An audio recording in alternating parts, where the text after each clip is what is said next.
Muy buenas tardes. Les damos un fuerte saludo a los que están acá presentes y a los que nos ven en las redes sociales. Vi un bebé ahí atrás y dije, se parece a los Caritos y esos Caritos que lo tienen ahí atrás. Muy bien. Buenas tardes, estamos contentos, entusiasmados de empezar un mes más y ver las bendiciones que Dios tiene para nosotros. Y en este mes vamos a estar hablando acerca de la libertad, verdaderamente libres. Y en los minutos que tengo quiero compartir con ustedes lo importante que es la libertad en Jesús. Te vas a dar cuenta, cuando llegas al Evangelio y cuando te comienzas a congregar y cuando comienzas a conocer cristianos, te vas a dar cuenta que no todos los cristianos son iguales. Algunos son más espirituales que otros y otros no son tan espirituales. Hay una variedad de madurez, hay una variedad de consagración y esto es importante entenderlo porque tu fe no puede o no debe de afectarse por el mal comportamiento de algunos cristianos. Yo conozco personas o todos hemos conocido a alguien que dice, para ser como X persona mejor no voy a la iglesia, o para comportarme como tal persona que dice ser cristiano mejor no voy a la iglesia. Resulta que en el evangelio, que en el reino de Dios, en la iglesia, todos somos salvos por medio del sacrificio de Jesús, pero la madurez, pero la consagración, pero cuánto busquemos a Dios es algo individual y personal. Y cuando hablamos de la libertad en Jesús, también la libertad es individual y es personal. Quiero empezar con algo con un ejemplo para introducir el tema. Hace algunos años me tocó trabajar para un programa que el gobierno de alguna ciudad, no voy a decir el nombre, proyectó. Entonces contrataron a muchos psicólogos, contrataron a muchos maestros. El enfoque del programa era muy objetivo. Seleccionaron alrededor de 200 familias, las 200 familias más pobres de toda la ciudad. Y ya que escogieron a las 200 familias, el proyecto era cómo sacamos a estas 200 familias de la pobreza. Si les damos el dinero, se lo van a gastar. Si les damos el recurso, lo van a echar a perder. Entonces el programa que ofrecieron, que el gobierno tenía pensado era, al papá le ofrecieron 6 meses con salario, con la condición de que aprendiera un oficio y le proveían el oficio. Me acuerdo, era mecánica, era herrería, había barbería, había varias opciones para que el papá se dedicara a aprender un oficio.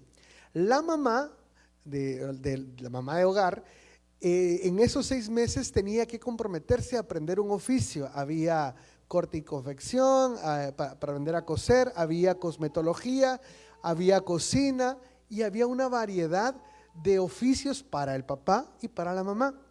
Los hijos, durante 6 meses, el gobierno les ofreció que después de la escuela aprendieran música, aprendieran inglés y aparte de eso, semanalmente se les daba una canasta básica donde había frijol, tortillas, arroz. Entonces por 6 meses toda la familia iba a empezar en un proyecto de transformación.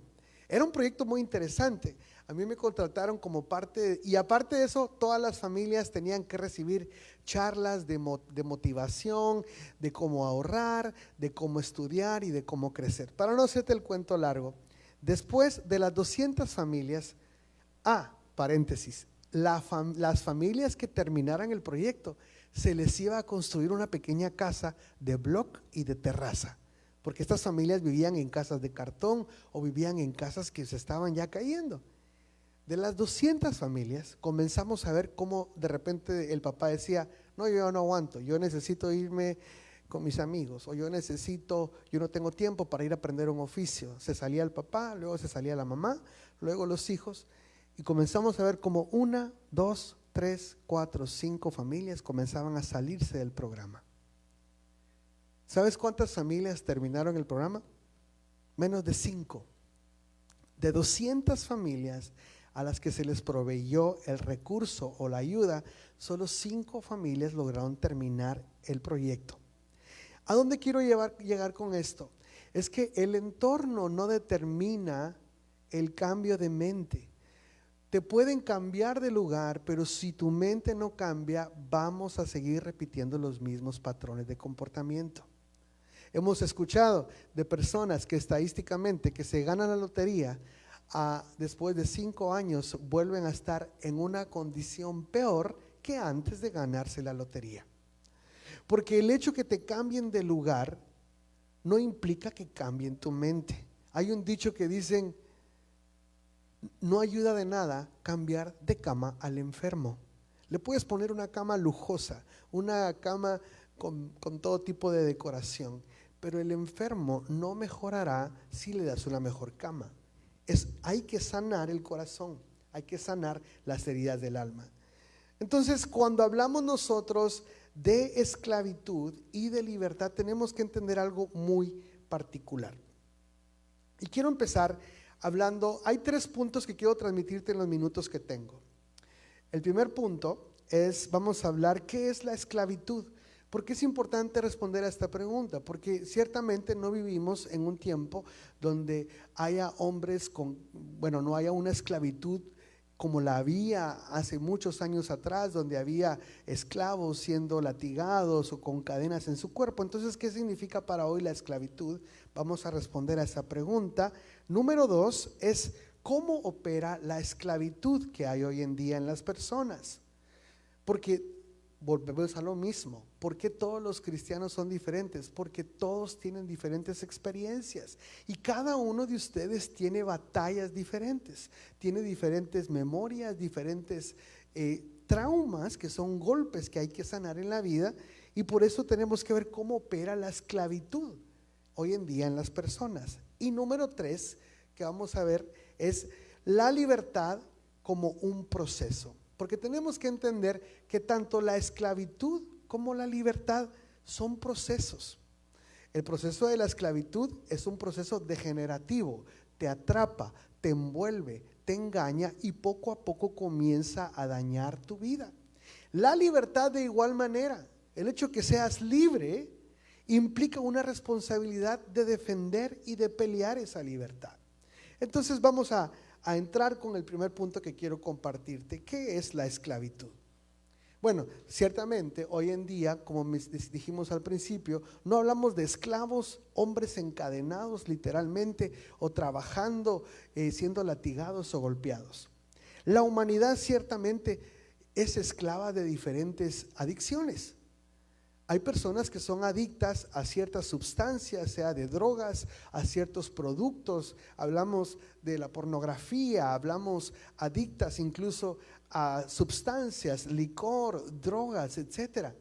Hay personas que son esclavas a la violencia, no pueden controlar su enojo.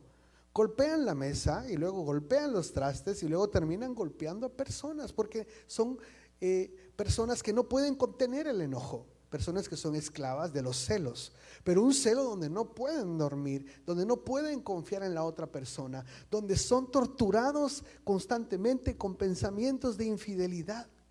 Personas que son esclavos de la depresión o de la ansiedad, que sienten que alguien los persigue, que sienten que se van a morir, que sienten que en la noche el corazón les palpita muy rápido, que sienten que no pueden respirar. Ahí hay esclavitud. Personas que son esclavas a diferentes tipos de vicios y diferentes tipos de adicciones. Entonces, la palabra esclavo quiere decir que está sometido y que tiene un amo al cual le rinde cuentas. La humanidad hoy en día tiene un tipo de esclavitud, que es la esclavitud de la mente. Y la Biblia, y este es el versículo que vamos a usar para esta serie, quiero que lea conmigo Romanos capítulo 6, versículo 17, porque aquí nos va a hablar de los 2 puntos, de la libertad y de la esclavitud. Y a manera que vayamos avanzando este tema, tenemos que reflexionar y ver si hay en nosotros todavía áreas que nos tienen esclavizados. áreas en nosotros que necesitan ser sanadas y que necesitamos la libertad de Dios. Leo Romanos 6:17, dice así: pero gracias a Dios que aunque antes eran esclavos, ¿esclavos de qué? Dice muy claro, esclavos del pecado. El mundo hoy en día, el mes de julio, estamos en julio, ¿verdad? Julio de 2024, tiene un tipo de esclavitud. Y es la esclavitud ¿a qué? Al pecado. Ahora, ¿cómo entendemos la esclavitud al pecado? Aquí mismo nos va a decir, aunque antes eran esclavos del pecado, ya se han sometido de corazón a la enseñanza. Hay un antídoto para el pecado, hay un antídoto para la esclavitud del pecado. ¿Cuál es? La enseñanza. Volvemos a lo mismo. El evangelio no se resume en emociones o en que nosotros podamos manifestar la libertad con ciertas expresiones físicas. Dice que la libertad viene a través de la enseñanza que les fue transmitida. En efecto, habiendo sido liberados del pecado, ahora ustedes son esclavos de la justicia. Pareciera contradictorio, pero la forma en que tú y yo vamos a ser liberados de algún área de nuestra vida es rendirla para venir a ser esclavos de la verdad de Jesús. Porque esclavo quiere decir sirviente, voluntario o sirviente obligado a un amo. Entonces el mundo hoy en día son esclavos del pecado, de adicciones y de diferentes ataduras que el mundo ofrece. Versículo 19, quiero que ponga atención acá, porque la esclavitud comienza en la mente y se manifiesta en las acciones. Versículo 19 dice así: hablo en términos humanos por las limitaciones de la naturaleza humana. Antes ofrecían ustedes los miembros de su cuerpo, ¿sí?, para servir a la impureza, que lleva más y más a la maldad. Ofrezcamos ahora para servir a la justicia que lleva a la santidad. Entonces la esclavitud, las adicciones, la esclavitud mental, después de estar en la mente, se manifiesta ¿en qué? En poner los miembros del cuerpo al servicio del pecado. Ahora, este es un tema que pudiéramos alargarnos mucho, pero la Biblia hace énfasis en un miembro del cuerpo que puede causar muchos problemas, y es la lengua. De hecho, el libro de Santiago le dedica todo un capítulo acerca de la lengua. Y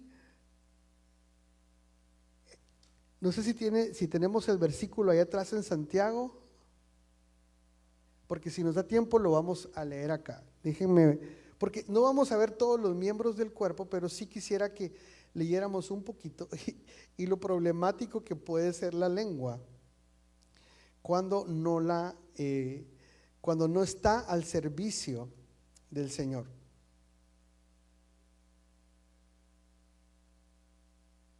¿No tenemos el versículo?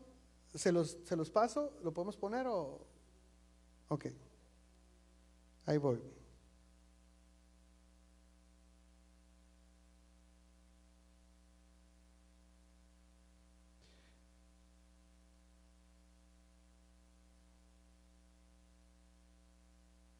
Es Santiago 3 y vamos a irnos al versículo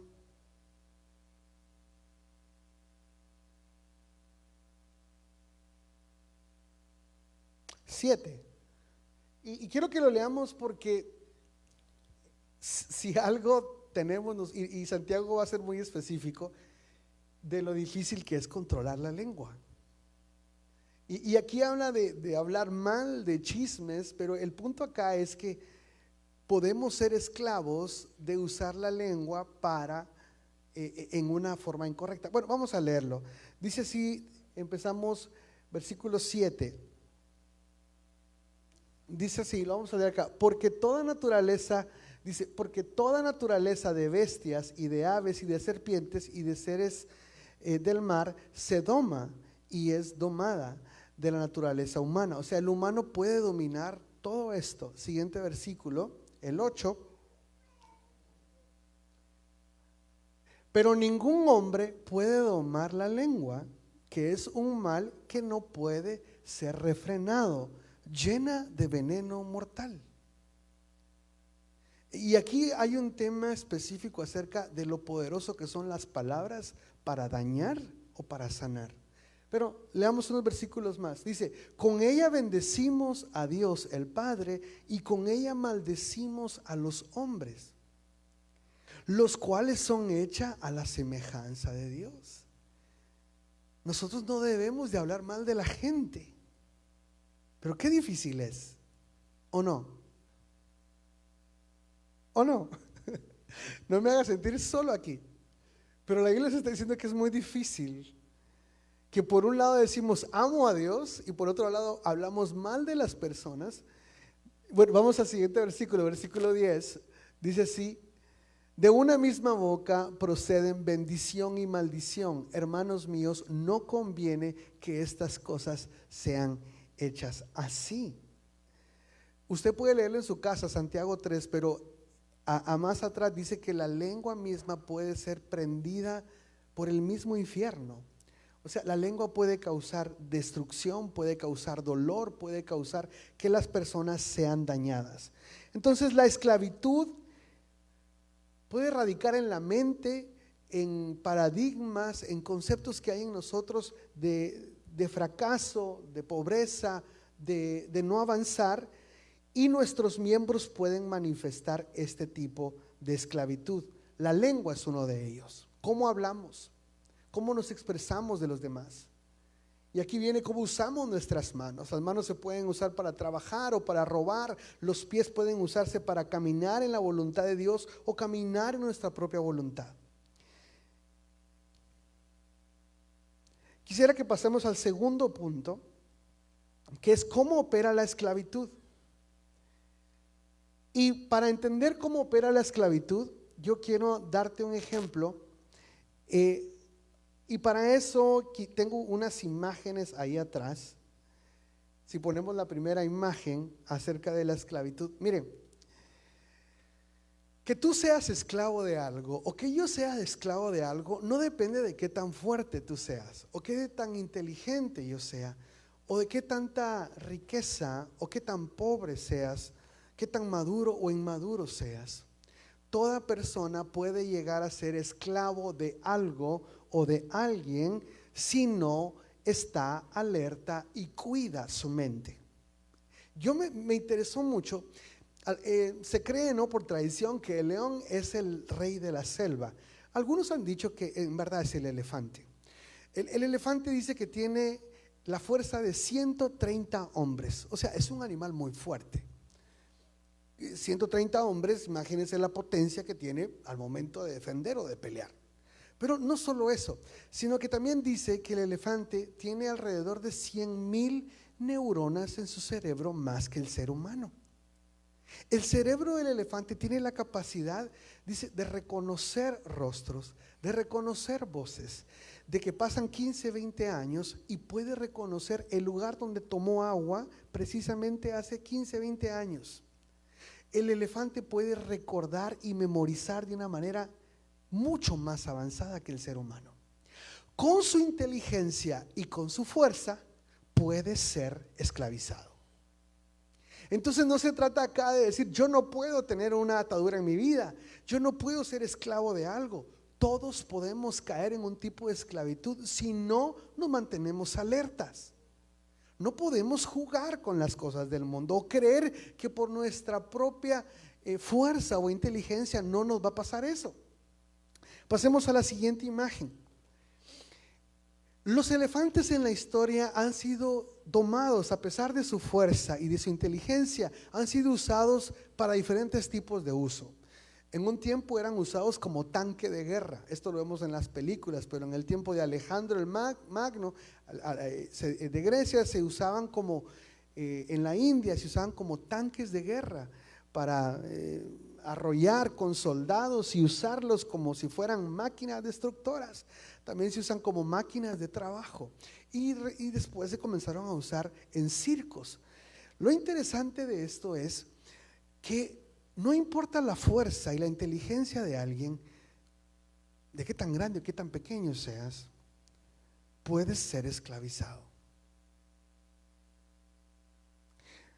Yo crecí en la ciudad de Los Ángeles, y cuando tú caminas en el centro de Los Ángeles, ves personas que no tienen dónde vivir, y todos asumen que son personas que siempre estuvieron en bancarrota o que siempre no tuvieron nada. No, te das cuenta que muchos de ellos eran personas de mucho dinero, eran personas con empresas, eran personas que tenían todo.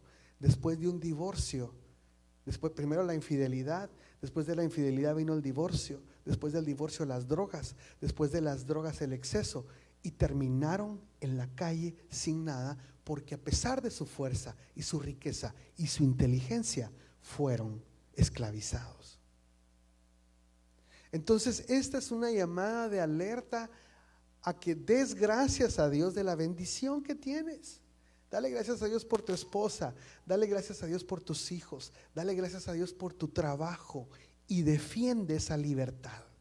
Cuida esa libertad que Dios te ha dado, porque Dios se alegra de que vivamos en esa libertad.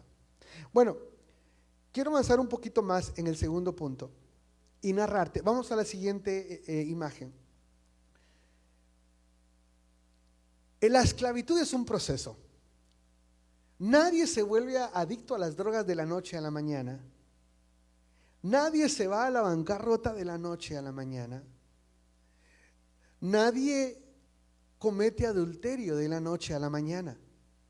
Todos los pecados son paso a paso.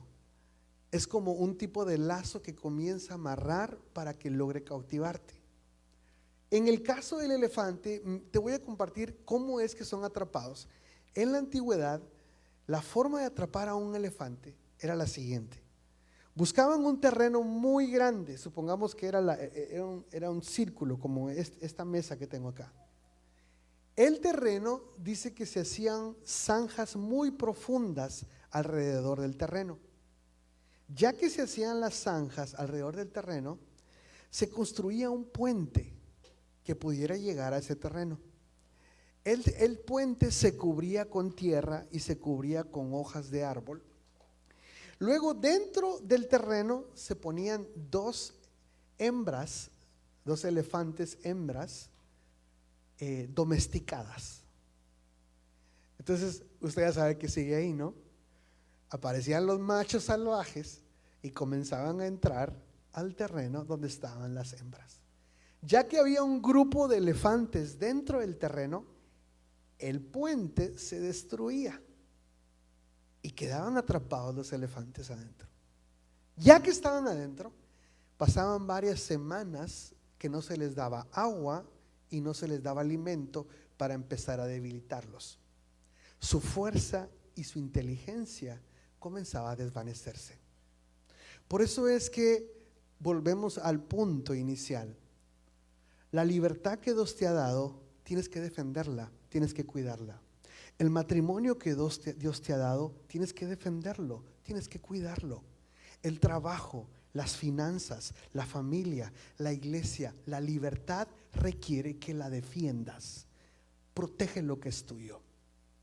Nunca pensemos soy demasiado fuerte para no caer, soy demasiado fuerte para no cometer este tipo de falla. Los que conocemos la historia de Sansón entendemos también que era un hombre muy fuerte. Con una quijada de burro mató a cientos de hombres. Sin embargo, en las rodillas de Dalila fue cuando perdió la bendición y la fuerza.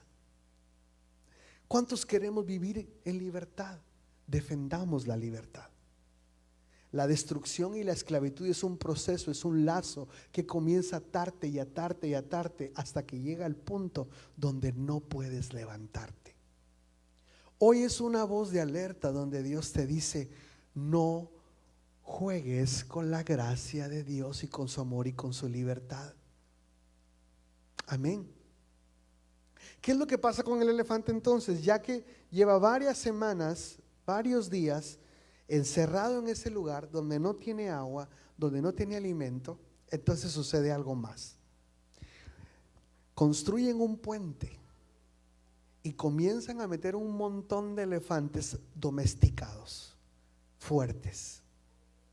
¿Para qué? Para que comiencen a dominar a los elefantes que estaban en libertad. Volvemos a lo mismo. ¿No dice la Biblia que las malas amistades corrompen las buenas costumbres? Si hay algo que no quieres para tus hijos, ¿por qué tener amistad con ese tipo de personas o para tu familia? Para cerrar este punto, entonces llegan los elefantes domesticados y comienzan a dominar a los elefantes salvajes. Punto final, ¿qué sigue? Ya que los elefantes salvajes perdieron su fuerza, están débiles y están rodeados de elefantes domesticados ya.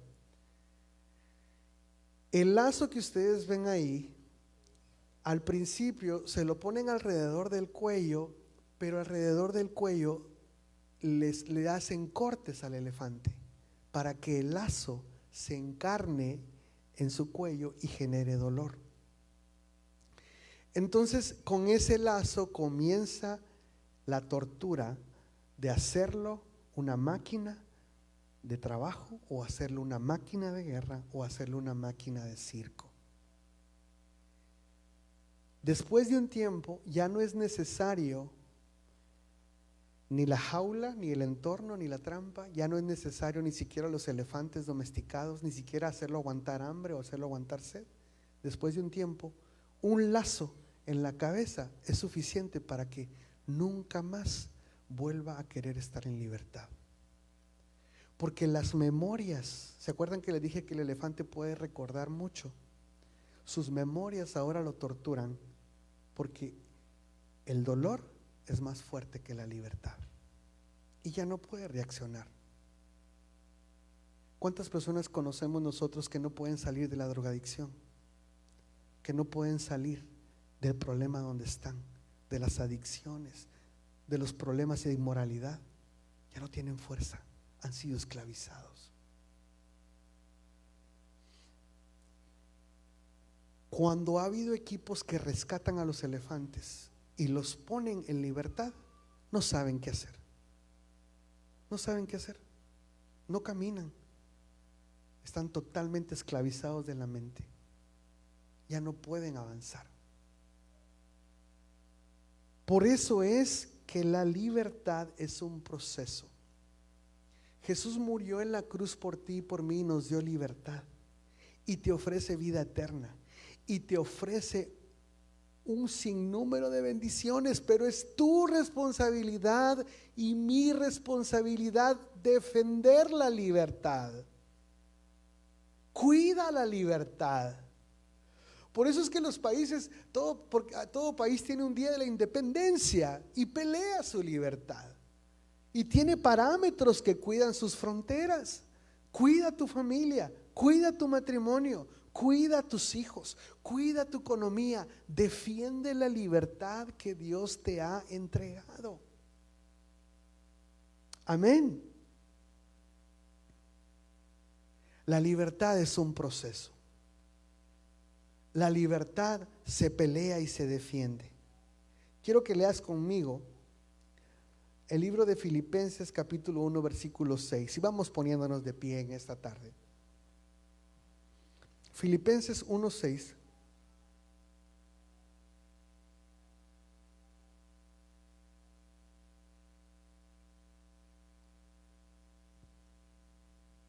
En el caminar cristiano tenemos que darnos cuenta de dos realidades muy latentes y muy claras.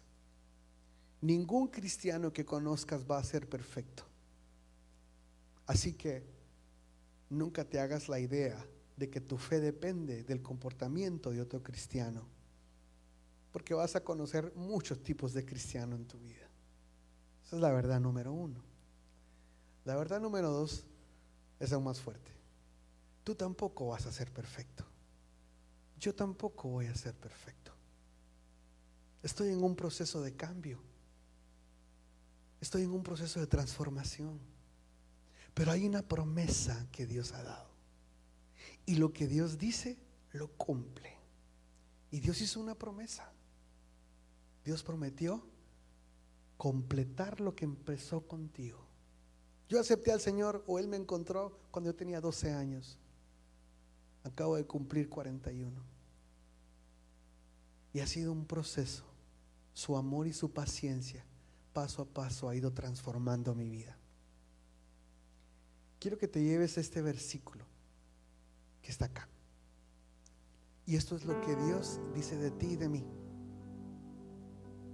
Te llama a defender lo tuyo. Cuida la libertad que Dios te dio.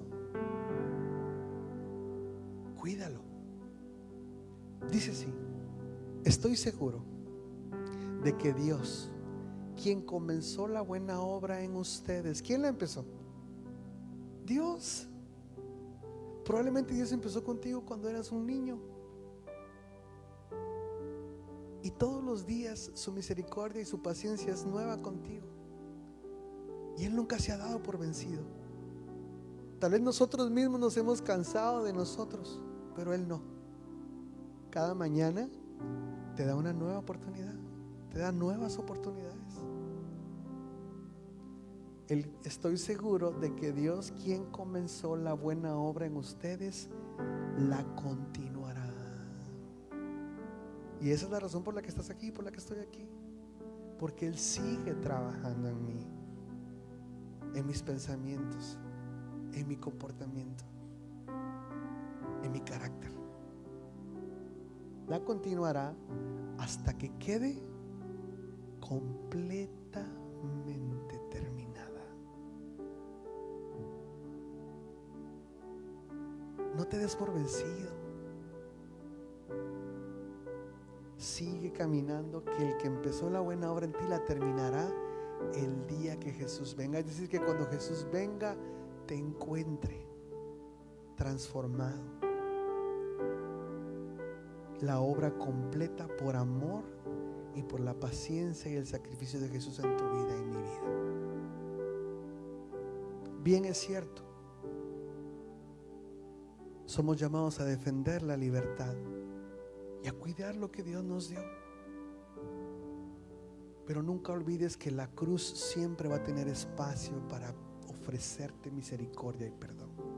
Cierra tus ojos ahí donde estás.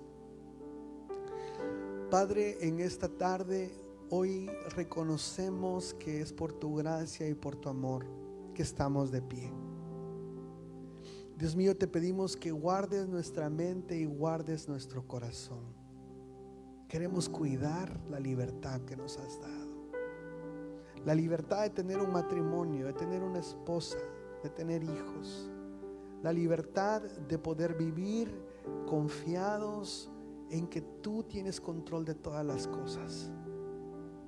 Señor, que podamos mantener la libertad y poder decir no al pecado y decir no a lo que trae destrucción y muerte. Que nuestra mente no sea esclavizada, que no seamos esclavizados a ningún tipo de vicio o pasión desordenada o de acción que a ti te desagrade. En esta tarde rendimos nuestra vida a ti y ponemos nuestros miembros a tu servicio. Ponemos nuestra mente, ponemos nuestras manos, ponemos nuestros años, nuestra fuerza, nuestra voluntad para servirte. Señor, tú empezaste la obra en nosotros, tú nos escogiste. Y cada mañana tu misericordia es nueva para con nosotros. Y paso a paso nos has llevado a un proceso de cambio. Poco a poco hemos visto cómo has cambiado nuestra mente y nuestro corazón. Y hemos visto tu bendición y tu cuidado. Señor, yo pongo delante de ti a cada uno de los que está escuchando en esta tarde. ¿Y por qué no? Es un momento para pedir perdón. Hay algo ahí de lo que tú tienes que pedir perdón y decir: Señor, perdóname. Señor, sigue trabajando en mí en esta área. Cámbiame, lávame, renuévame, transfórmame. Tú que empezaste la obra en mí, la completarás. Palabras de Dios, y hoy las llevamos en nuestro corazón. Señor, te damos gracias. Yo bendigo la vida de cada uno en esta tarde. Y te pido que esta palabra quede sellada como un tatuaje en el corazón. Y que durante la semana produzca fruto, produzca cambio, produzca transformación, crecimiento, madurez. En el nombre de Jesús, Espíritu Santo, muchas gracias.